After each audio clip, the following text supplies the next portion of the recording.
राष्ट्रवादी काँग्रेसमध्ये उपमुख्यमंत्री पदासाठी हालचाली सुरू झालेल्या आहेत आणि यामध्ये सुनेत्रा पवारांचं नाव आघाडीवर असल्याची सूत्रांची झी24 तासला माहिती मिळते। छगन भुजबळांसह राष्ट्रवादीच्या इतर नेत्यांनी सुनेत्रा पवारांची भेट घेतली।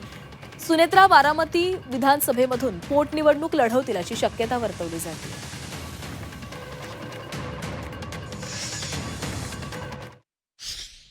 दादाची जागा भरून काढणं, पोकळी भरून काढणं तर कसंही केलं तर शक्य नाहीये, पण त्यातल्या त्यात एक पक्षाला कोणीतरी एक सांभाळणारा असावा। राज्यातही जे महायुतीतल्या सरकारमध्ये दादा उपमुख्यमंत्री होते, तर अनेकांच्या अशा कालच्या चर्चा आहेत का बाबा आता सुनेत्रा वहिनींना त्या ठिकाणी उपमुख्यमंत्री पद देऊन आणि ही भर पूर्ण निघणार नाही, दादाची जागा भरू शकत नाही, पण त्यातल्या त्यात थोडंसं एक सांत्वन होईल किंवा त्या कुटुंबाला एक आधार मिळेल या दृष्टीने सगळ्यांचं म्हणणं आहे।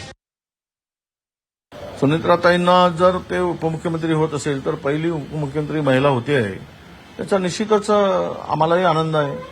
सर्व एका महिलांना प्रथमतः पहिल्यांदा ही संधी उपमुख्यमंत्री पदाची मिळते आहे, नक्कीच एक चांगली गोष्ट होईल असं